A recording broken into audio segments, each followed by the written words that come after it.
Assalamualaikum warahmatullahi wabarakatuh. Perkenalkan, nama saya Dahlia Nurhaliza Syairia dengan NIM 0479600081 dari Program Studi Pendidikan Bahasa dan Sastra Indonesia UPBJJ UT Bogor. Pada kesempatan ini saya akan membahas tentang pilar-pilar pendidikan dan relevansinya di era digital berdasarkan pemikiran Ki Hajar Dewantara. Yang pertama, makna pilar dalam konteks pendidikan. Secara umum, pilar berarti tiang atau penyangga utama yang menopang suatu bangunan. Dalam konteks pendidikan, pilar dapat dimaknai sebagai dasar, landasan, atau nilai-nilai utama yang menjadi penopang sistem pendidikan agar mampu mencapai tujuan yang diharapkan. Tanpa pilar yang kuat, proses pendidikan akan kehilangan arah. Pilar pendidikan berfungsi sebagai pedoman bagi guru, peserta didik, sekolah, dan pemerintah dalam menciptakan pembelajaran yang berkualitas serta membentuk karakter generasi bangsa. Yang kedua, prinsip dasar pendidikan menurut Ki Hajar Dewantara. Ki Hajar Dewantara merumuskan 3 prinsip pendidikan yang sangat terkenal, yaitu Ingarso Sung Tulodo, Ing Madya Mangun Karso Tuturi Handayani. Ingarso Sung Tulodo artinya di depan memberi teladan, guru atau pendidik harus menjadi contoh yang baik bagi peserta didik, baik dalam bersikap, perilaku, maupun etika. Ing Madya Mangun Karso memiliki arti di tengah membangun semangat. Guru tidak hanya mengajar, tetapi juga hadir bersama peserta didik untuk membimbing, memotivasi, dan menumbuhkan kreativitas mereka. Dan terakhir, Tutwuri Handayani artinya di belakang memberikan dorongan. Setelah peserta didik mampu berkembang secara mandiri, guru memberikan kepercayaan serta dukungan agar mereka dapat mengembangkan potensinya secara optimal. Ketiga prinsip ini menunjukkan bahwa pendidikan tidak hanya berfokus pada transfer ilmu pengetahuan saja, tetapi juga membentuk karakter dan pengembangan potensi peserta didik. Yang ketiga, relevansi dan tantangan di era digital.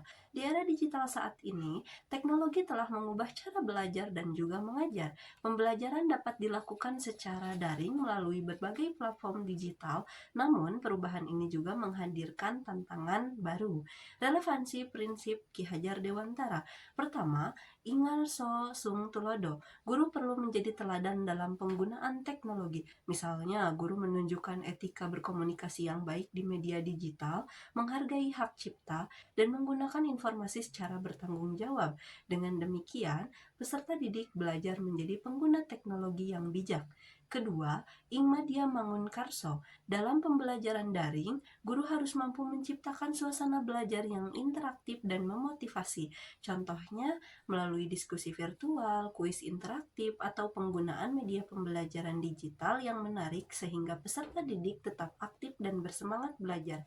Ketiga, Tuturi Handayani, guru memberikan kesempatan kepada peserta didik untuk belajar secara mandiri melalui proyek, eksplorasi sumber belajar digital, dan pemanfaatan teknologi untuk mengembangkan kreativitas. Guru berperan sebagai fasilitator yang mendampingi bukan satu-satunya sumber pengetahuan. Tantangan yang dihadapi, meskipun relevansi, penerapan prinsip tersebut menghadapi beberapa tantangan. Pertama, masih adanya kesenjangan akses teknologi dan internet di berbagai daerah.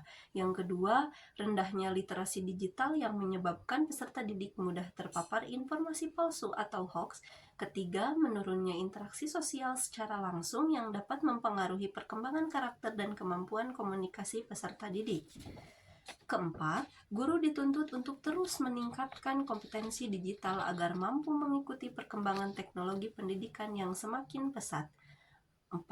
Refleksi terhadap persoalan pendidikan nasional. Menurut pendapat saya, prinsip pendidikan Ki Hajar Dewantara tetap semangat untuk menjawab berbagai persoalan pendidikan nasional saat ini.